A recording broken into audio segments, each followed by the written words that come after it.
자, 이제 이번 시간에는 저번 시간에 배웠는 것들 총 복습하고요. 그리고 중심오행과 보조오행, 용신과 시신을 정확하게 찾는 방법을 이제 알려드리도록 할게요.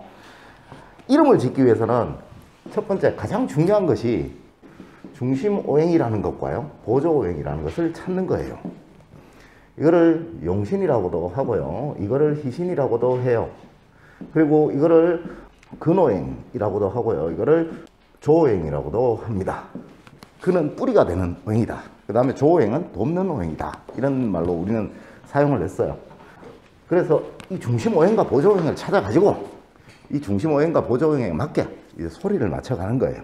소리를 맞추는 방법에는 보통 우리가 인터넷에 이렇게 보면은 어플이나 이런 데 보면 이제 이어져 있으면 무조건 소리는 좋다라고 생각을 해요.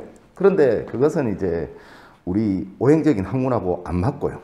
쉽게 이렇게 보면 돼요.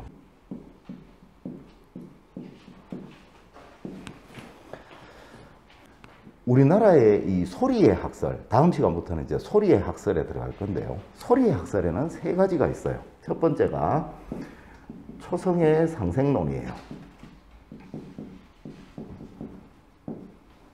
두 번째가 자음의 상생론이에요. 그 다음에 세 번째가 주음 종음론. 이걸 용신과 희신, 이 세 가지의 방법이 우리나라 장명법에 있어요. 소리오행법에. 초성의 상생론은 이제 어떤 거냐면 이름에 이 초성이 이어져 있으면 무조건 좋은 이름이다 라는 그런 이야기예요. 그러면 이제 다음 시간에 자세하게 더 할 건데요. 이응 같은 경우는 아직 안 배웠으니까 제가 설명을 드릴게요. 토를 말해요. 이응과 히읗은. 그 다음에 지읒은 금을 말하고요. 이것도 금을 말하겠죠. 그죠? 그러니까 토와 금과 금은 서로 이어져 있잖아. 그죠? 토금 바로 옆에 이렇게 이어져 있잖아요. 그러니까 이 이름은 무조건 좋은 이름이다. 소리로는 무조건 좋은 이름이다. 라는 그런 이론이 초성의 상생론이에요. 그렇게 되면 이정재라는 이름을 쓰는 사람은 대한민국에 누구라도 다 좋은 사람이 돼버리죠. 그렇죠, 그죠? 이정재라는 이름은 무조건 좋은 이름이야. 제1공화국 때 정치 깡패였던 이정재는 죽어서는 안 되는 사람이었죠, 그죠? 그 사람은 훌륭한 사람인 거야. 이 이론대로 하면, 그죠? 맞죠? 뭐 나쁜 사람도 있을 거예요. 이정재라는 이름을 쓰고 있는 사람 중에. 그리고 저같이 잘생긴 사람도 있을 거고, 그죠? 여러 가지 사람들이 다 있을 건데 무조건 이 이름은 좋은 이름이다가 돼버리잖아, 그죠? 두 번째, 이제 여기에서 이 초성의 상생론이 어떻게 해서 만들어졌냐면요. 이 이론 자체가 일본식 이름 짓는 법하고 굉장히 유사해요. 그럼 이제 무슨 뜻이냐면 이름에 초성만 쓰는 나라는 일본밖에 없어요. 예를 들어 영어를 쓰더라도요. 마이클 이렇게 리을이 들어가잖아. 받침이, 그죠? 근데 일본은 이름에 받침이 안 들어가요. 전부 받침 없는 소리들이야. 그래서 이 초성만 보는 것은 일본 이름 짓는 법이다 라고 해가지고요. 한 80년대 초반 정도까지, 이때까지 우리나라에서 굉장히 이게 유행을 했었어요. 그래서 여러분들 교보문고 같은 데 가거나 또는 휴대폰 인터넷 어플 전부적으로 다 돼 있어요. 그러니까 이제 휴대폰 어플 보고 이름 지었는 사람들이 간혹 저한테 성명 감정을 하면 내가 미치겠어. 환장하겠는 거야. 이거 설명을 못 해주겠어. 알아듣질 못하니까. 또 그 설명하려면 몇 시간 해야 되는데, 그죠? 이제 거의 어플이나 이런 것들은 단순하니까 이렇게 프로그램화 되어 있어요. 지금 현재 이렇게 나오고 있거든요.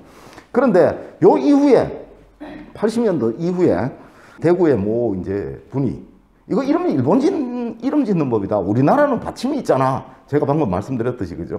그래서 받침까지 다 해야 된다 이렇게 돼 버린 거예요. 저 동로에 가면 있어요. 그분이 이 받침까지 다 연결이 되도록 만들어야 된다라고 해가지고요. 방송에 나와서 막 계속 그 얘기를 한 거야, 이제. 그러니까 대한민국에 이 이론이 갑자기 확 퍼지기 시작했어요. 그게 이 자음의 상생론이에요. 무슨 말이냐면, 이제 이름에 보면, 이에는 이응이 있죠. 정자에는 보면 지읒이 있고, 이응이 있죠. 그죠? 자음이, 지읒과 이응, 그죠? 그 다음에, 제자에 보니까 지읒이 또 있죠. 그죠? 토금, 다 연결이 돼 있다, 이 말이죠. 그러니까 이건 좋은 이름인 거야.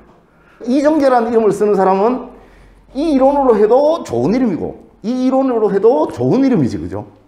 그러니까 이 이름을 쓰는 사람은 절대 나쁜 사람이 되면 안 돼. 아까 같이 그 정치 깡패가 나와서는 절대 안 되는 이름이 이거예요. 그런데 만약에 이렇게 되겠죠. 김지연이라는 이름을 쓴다라고 생각을 해볼게요. 그러면 기욱을 쓰는 사람은 여러분 모르시니까 이건 목입니다. 기욱의 소리는 목이에요. 다음 시간에 가르쳐 드릴 거예요. 이거는 금이에요. 이응은 아까 지읒 이응 그죠? 토라 그랬죠. 와, 목과 토는 상극이에요. 그러니까 김씨는 지연이라는 이름을 갖고 있으면 안 되는 거야. 이게 이제 초성의 상생론이에요. 그래 김지연이라는 이름을 갖고 있으면 얘는 절대로 성공할 수가 없어요. 제 조카가 이 이름을 갖고 있는데 그 지금 연세대학교 의대단에 졸업을 했는데요. 난 왜 했는지 잘 모르겠어. 근데 이 이름은 무조건 나쁜 이름이다. 이렇게 돼버리죠. 그런데 이제 이거를 쓰면 또 얘기가 달라져 버려요. 어떻게 되냐면 기욱이 목이잖아. 그죠? 그 다음에 받침이 미음이잖아요. 그 다음에 지읒이죠. 그 다음에 이응이고요. 그 다음에 니은이죠. 그러니까 어떻게 되냐면요. 목, 수, 금, 토, 화 이래 돼버리는 거예요. 와, 목, 수, 금, 토, 화 다 연결이 돼버리죠. 보세요. 어떻게 되냐면 목화, 토, 금, 수. 목, 수, 수금, 금토, 토화 다 연결돼 버리죠. 굉장히 좋은 이름이에요. 이 학설로 말하면. 그러니까 어떤 일이 벌어지냐면요. 이쪽 철학원에 가서 이 학설을 쓰는 사람한테 이름을 짓는데 그 옆에 철학원에 가서 이 학설을 주장하는 사람한테 가서 성명감정을 하면 그 이름 정말 나쁜 이름이다가 돼버리고요. 이 학설을 쓰는 사람한테 좋은 이름이라고 지었는 게 이 사람한테 가면 나쁜 이름이 돼버리게 되는 거예요. 그러면 결론적으로 말해갖고 이렇게 되겠죠. 저 두 학설을 다 알게 되는 내 같은 사람은 뭐라 그러겠어요?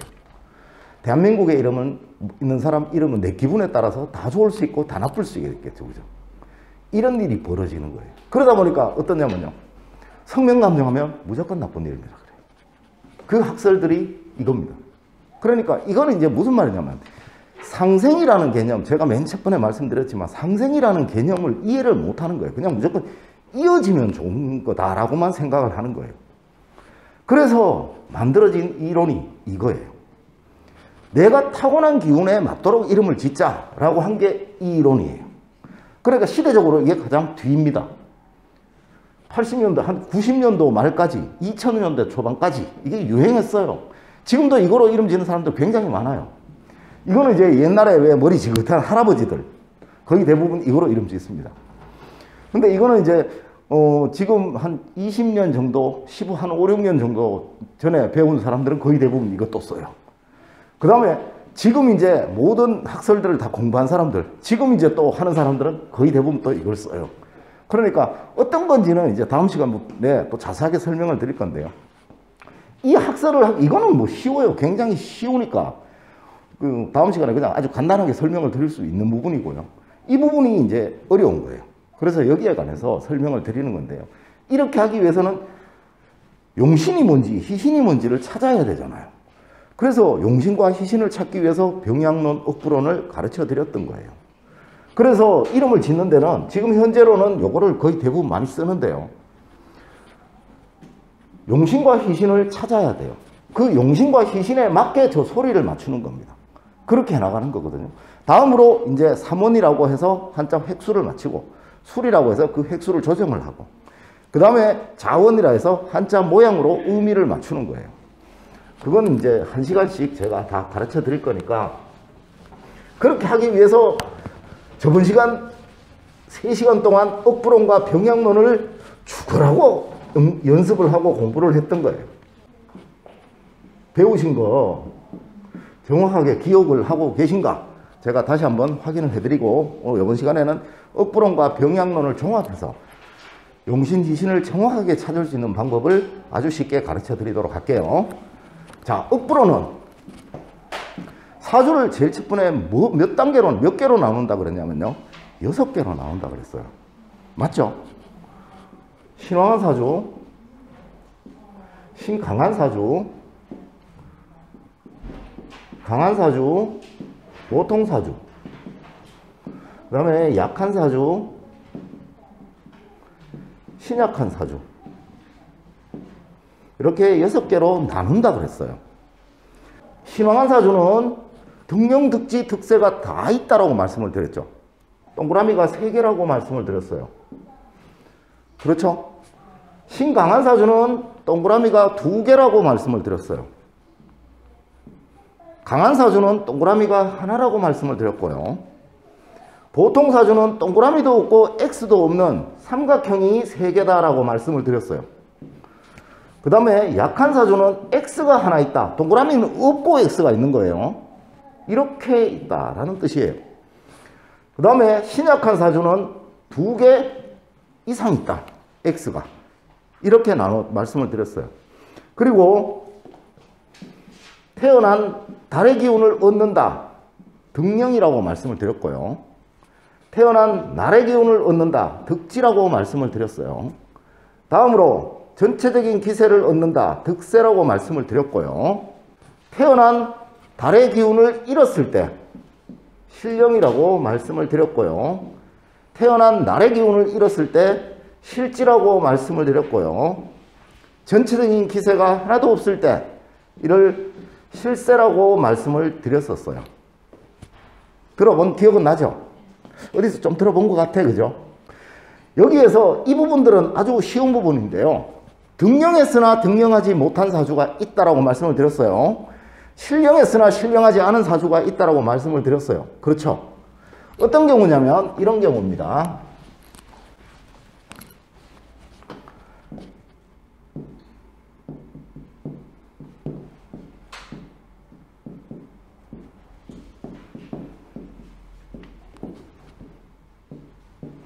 자, 이런 사주가 있다라고 칠게요.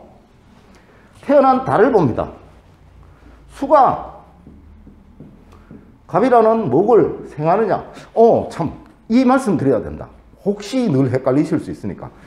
우리나라의 모든 사주하는 사람들은 전부 혹시 사주하는데 내가 쓰는데 안 헷갈립니까? 우리나라의 모든 사람들은 다 연월일시 이렇게 쓰죠. 근데 저는 이렇게 쓰죠. 왜 이럴까요? 저는 무조건 이렇게 써요. 그런데 모든 여러분들이 뭐 어디 저 인터넷을 들어가 보든지 어디를 들어가도 다 연월일시 이렇게 쓰죠. 왜 그럴까요? 혹시 아시는 분 있나요? 모르죠. 가르쳐 드릴게요. 옛날에 조선시대에는 글자를 이렇게 썼어요. 맞죠? 글자를 어떻게 쓰냐면요. 예를 들어서 상소문. 그러면 여기서부터 써요. 상소문. 문 이렇게 해갖고, 그죠? 몇 년, 몇 월, 며칠 누가 어떻게 해서 이렇게 됐으니까 저렇게 됐다. 이렇게 했습니다. 저는 누구입니다. 도장 꽝 이렇게 찍죠. 옛날 서류는 다 저렇게 돼 있어요. 맞죠? 그죠? 그래서 우리 사주 옛날 거다 해서 연월일시 이렇게 쓰는 거예요. 그런데 요즘 서류는 어떻게 돼 있어요? 다 이렇게 써나가죠. 요즘 쓰라 그러면 상소문 이렇게 쓰죠. 그래가지고 이렇게 해서 끝에 가서 도장 꽝 이렇게 찍죠. 그렇죠, 그죠? 제가 왜 이런 말씀을 드리냐면, 왜 이렇게 바꿔서 쓰고 사람들한테 이 말을 하냐면요. 우리 조선시대에 있었던 풍수, 관상, 사주 모든 것들이 현대식으로 바뀌어야 된다는 거예요. 무슨 말이냐면요. 이름 자체도요. 조선시대 이름 짓는 법과 이름이 지금의 이름과 다른 이름이에요. 조선시대에는 뭐가 있었냐면 이름의 개념이 있었고요. 또 호와 자의 개념이 있었어요. 그 이름은, 조선시대의 이름은 지금 뭐 예를 들어 내가 이 조선시대 우리 잘 아는 이순신 장군 친구들이 순신아 큰일 납니다. 이름 부르는 이름이 아니에요, 그게. 그러니까 이거는 이름이 아니고 그냥 족보에 기재하기 위해서요. 부호로 만들어 놓은 거예요. 실제 그 사람의 이름이 친구들이 부를 수 있는 거는 뭐냐면 여해예요. 왜? 이순신 장군의 호는 여해거든. 부르기 위해서 있는 이름은 호고, 자고, 아명이었다는 거예요. 그래서 조선시대는 그렇게 이름의 개념이 달랐다고요. 그런데 지금 제 이름이 이정재인데 쓰는 이름 다르고 불리는 이름 다르고 이런 사람 거의 잘 없잖아, 그죠? 두 개를 붙인 개념이에요. 풍수 역시도 마찬가지고요. 예를 들어서 어제 보니까 이런 거 있더라고요. 뭐 식탁 풍수에 관해서 막 옛날에는 식탁이 어떻게 되고 세상 이런 거짓말이 어디 있어. 조선시대에 뭔 식탁이 있었어요. 맞지 그죠? 조선시대는 뭐가 있어요? 밥상이 있어요. 밥상이. 그러니까 밥상머리에서 어떻게 하는가를 설명을 해줘야 되는데 식탁이 어떻게 됐고 그 다음에 조선시대의 어떤 일을 지금 현대에 비유해가지고 막 얘기를 해요. 지금은요 아파트 문화권이죠. 풍수가 필요가 없어져 버렸어요. 예를 들어 이래요. 지금 제일 무식한 사람이 누군지 압니까? 명당 구하러 다니는 사람이에요. 제일 바보예요. 왜냐면요 지금은 명당이 의미가 없어요. 집도 뭐 명당 뭐 이 집터에 재벌이 될 집터다 그런 거짓말은 없어요. 왜냐면요 명당을 보기 위해 가지고는 산의 기운 기혈이고 우리 그걸 용이라고 그래요. 용과 그 다음에 땅의 기운이 만나는 거 지라 그러는데요. 그게 만나는 자리에서 힘이 뻗어요. 그런데 요즘은 산혈이 다 깎아놨잖아. 도로로 다 막 해놨잖아. 그죠? 예를 들어서 이 경북대 이 자리가 뭐 이 교실이 현재 뭐 풍수학적으로 최고 명당이라 칩시다. 다음 달 내가 이 공사회가 막아보면 어떻게 돼요? 흉당으로 바뀌어버리는 거예요. 그래 사주학이든 풍수학이든 모든 학문이 현대식으로 이제 바뀌어가야 되는데 아직까지 이제 그런 것들을 생각을 안 하는 거예요. 그러다 보니까요 이렇게 그냥 무작정 적는 거예요. 왜? 윗사람이 그냥 그래 적었으니까 나도 그래 적는 거예요. 근데 현대는 다 이렇게 보는 걸 편하게 보죠. 그죠? 그러니까 여러분들 편하게 보시라고 저는 이렇게 적어드리는 거예요. 그러니까 이거 가지고 니는 왜 그렇게 적어 임마 딴 데 가니까 이렇게 안 적었던데 이런 소리 하지 마세요. 편하게 보시라고. 보시기 편하니까 이렇게 놓는 거예요. 자, 이런 사주가 있다라고 칩시다. 수의 월이에요. 그러니까 연, 월, 일, 시예요. 일이 갑입니다. 태어난 달은 수 맞죠? 그죠? 수는 목 생하는 거 맞죠? 이해가요? 아까 물었지 나한테. 수는 목을 생하는 거야. 그러니까 등령이 있는 거예요. 그죠? 우리 여기에는 형식적으로 동그라미를 쳐야 돼요. 맞죠? 그런데 이놈이 진짜 기운이 있는 놈인지 없는 놈인지를 알아야 되죠. 그러려면 이 세 개를 보는 거예요. 왜냐하면 내가 기운이 있으려면 나를 돕는 사람들이 기운이 있어야 된다 이 뜻이에요. 자, 무, 토와 금과 금은 수를 생하는 게 있죠. 금, 그죠? 그러니까 얘는 진짜 기운이 있는 놈이에요. 기운이 있는 놈이 나를 도와주니까 얼마나 좋겠어. 그죠? 그래서 얘는 동그라미예요. 다음으로 이는 목이잖아요. 목은 목을 생한다고 아까 말씀드렸죠. 자, 이것도 득지가 있는 거예요. 그러면 기운이 있는가 보는데요. 얘는 이 두 개를 보는 거예요. 수역이 있네. 그죠? 그러니까 얘는 동그라미예요. 다음으로 전체적인 기세를 한번 볼게요. 목을 생하는 게 몇 개나 있나 찾아보라 그랬죠. 자, 한 개, 0에서 한 개 있으면 X, 2개에서 3개 있으면 삼각형, 4개에서 5개면 동그라미, 6개 이상이면 전왕 이렇게 말씀드렸잖아요. 자, 목을 생하는 게 몇 개 있나 봅시다. 여기 한 개 있고요. 여기 한 개 있네요. 2개 있네. 그죠? 그러니까 여기네요. 삼각형. 자, 동그라미 2개 있으면 아까 신강한 사주라 그랬죠. 그래서 목에게 동그라미 2개만큼 빼라 그랬죠. 그죠? 그래서 화, 토. 얘는 토가 용신이 된다. 이런 뜻입니다. 여기에 예외가 되는 경우가 약 한 5% 정도 있어요. 그거는 좀 이따가 제가 예를 들어가면서 설명을 할 거예요. 왜냐하면 이거 같은 경우는요. 신강한 사주이면서도 최고 신강한 사주예요. 동그라미 이거보다 더 좋잖아. 이게. 그러니까 이런 경우에 예외적으로 이게 토가 아니고 금을 쓰는 경우가 간혹 있어요. 그런데 그 경우는 제가 좀 더 다시 설명을 해드릴 거고 그 예외 경우가 있어요. 그 외에 한 95% 정도는 동그라미 개수대로 나가면 틀림이 하나도 없다라는 겁니다. 이게 억부론이었고요. 저번 시간에 했는 겁니다. 그러면 이제 기억을 조금 더 뒤로 돌아가 볼게요. 병약론 했어요. 맞죠? 그죠? 병약론은 두 가지 원리가 있었어요. 뭐가 있었냐면요. 순환의 원리가 있었고요. 기세균형의 원리가 있었어요. 순환은 양은 음으로, 음은 양으로 순환한다. 그래서 간목은 적지 마시고 그냥 보기만 하세요. 계속 할 거니까. 간목과 임목은 정화와 사화로 순환한다. 양이니까 음으로. 정화와 사화는 무토와 진토, 술토라는 양토로 순환한다. 그 다음에 얘는 양토니까 음금, 신금과 유금으로 순환한다. 얘는 음금이니까 양수로, 임수와 자수로 순환한다. 다음으로 임수와 자수는 양수니까 음목으로, 을목과 묘목으로 순환한다. 묘목과 을목은 음목이니까 병화와 오화로 순환한다. 병화와 오화는 양화니까 기토와 미토, 축토로 순환한다.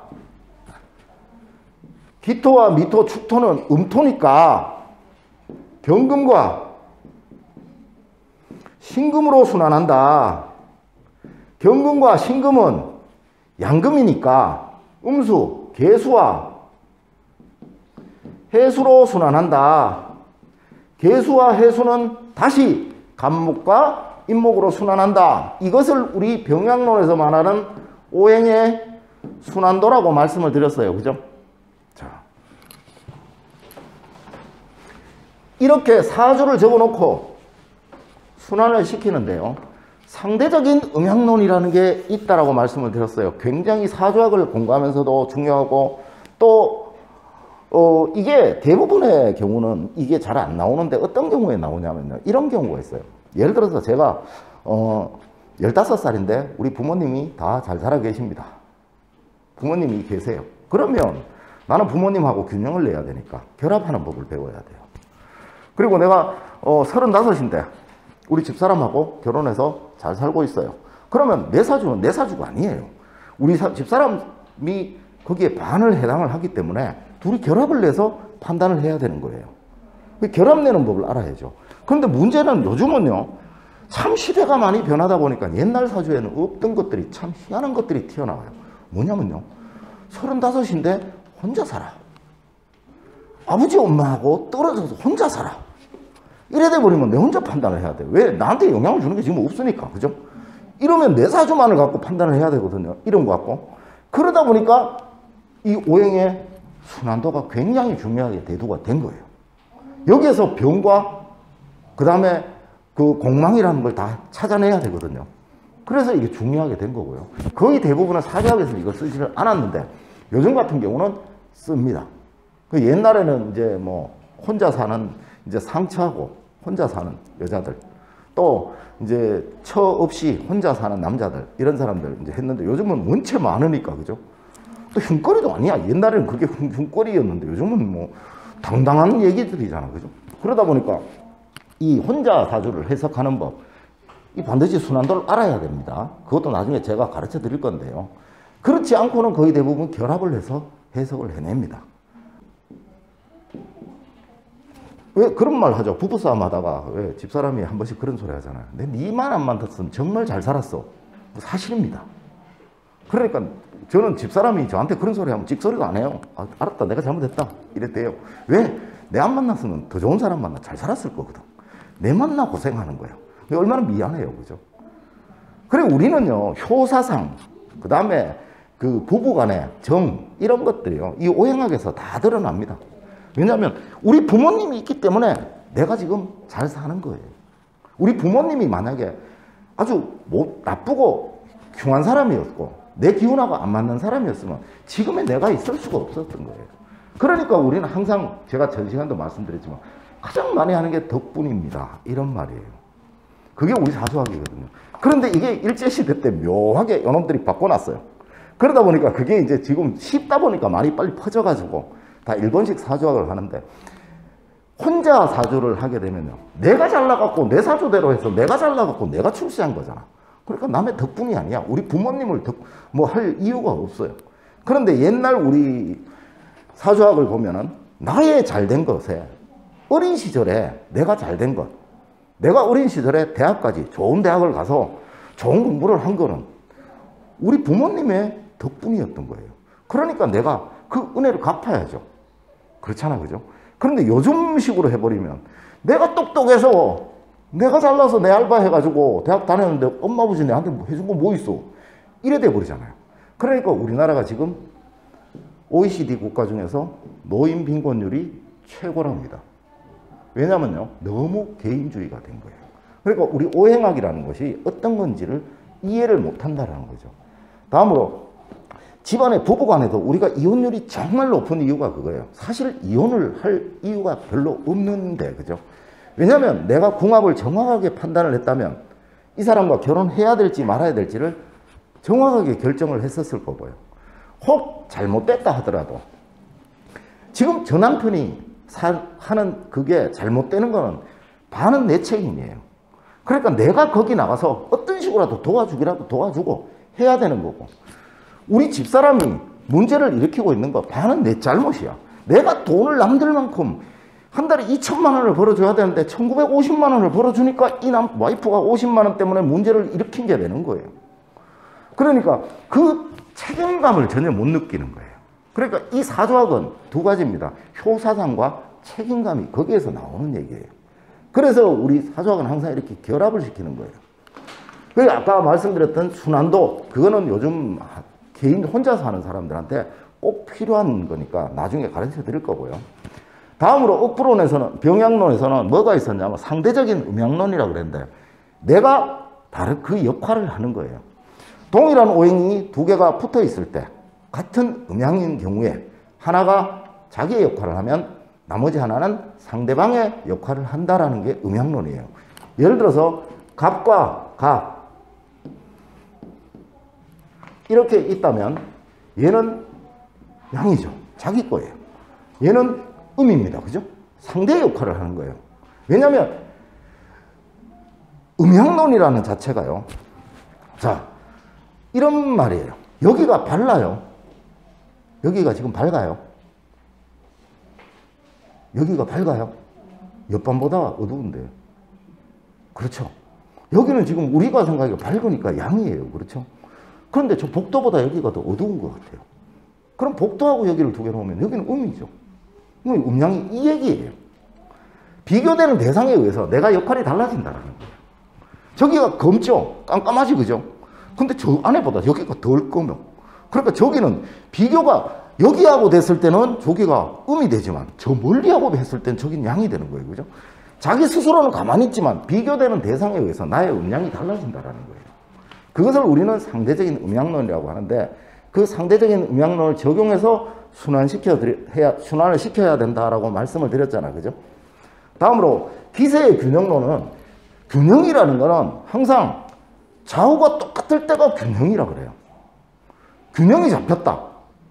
아, 저 사람은 균형이 잡혔다. 그러면요, 이게 아니에요. 맞죠? 그죠? 이거는 균형이 안 잡힌 거예요. 이렇게 되면 이거 균형이 안 잡혀요. 그죠? 두 개가 똑같아야 되죠. 그러니까 어느 하나를 기준으로 해서 좌우가 똑같을 때 우리는 균형이 잡혔다라고 얘기를 하죠. 그러니까 이런 경우에 이거를 기세의 균형, 하나의 오행을 기준으로 해서 좌우의 기세가 똑같이 나타날 때 이것을 우리는 기세의 균형이 잡혔다라고 얘기를 해요. 그 방법은 말씀을 드렸어요. 그 기세를 판단하는 법은, 목오행은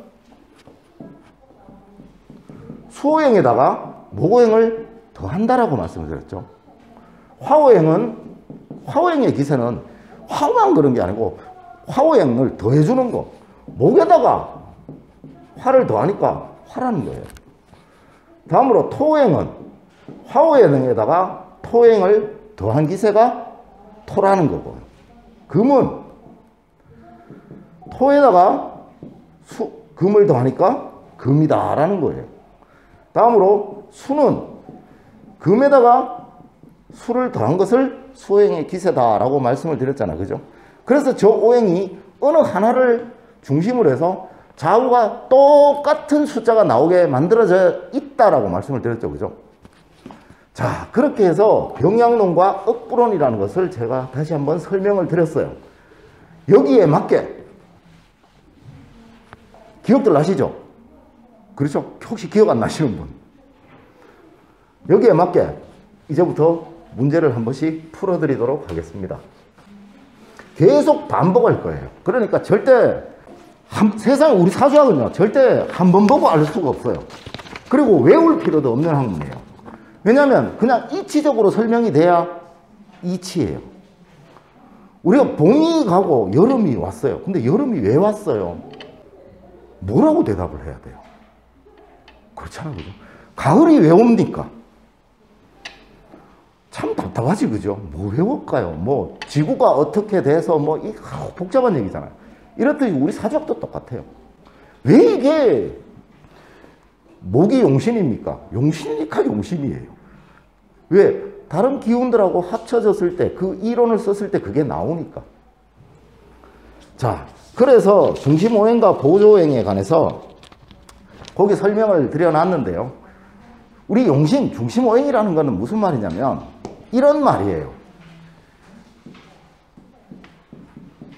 의외로요, 사주학을 하시는 분이 용신이라는 개념을 잘 모르시는 분들이 참 많아요. 목화토금수는 몇 개입니까?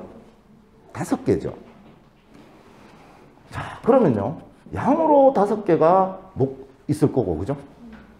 음으로 5개가 있겠죠. 그러면 몇 개? 10개잖아요. 그렇죠? 그런데 사주는요, 8자예요. 연월일시. 그러다 보니까요, 이렇게 예를 들어서 양으로 5개가 있고 음으로 5개가 있으면 얼마나 균형이 잘 맞겠어요. 얼마나 좋겠어. 저거는 뭐 문제될 게 한 개도 없다고. 저렇다 그러면 사주 볼 필요도 없겠죠. 그런데 저렇게 이상적으로 만들어질 수가 없거든요. 왜? 8자이기 때문에. 8자가 돼 있으니까 나머지 2자가 부족한 거예요, 항상. 그러니까 어딘가가 항상 이렇게 들려 있는 거야. 그러면 이 밑에 들려 있는 부분에 뭔가를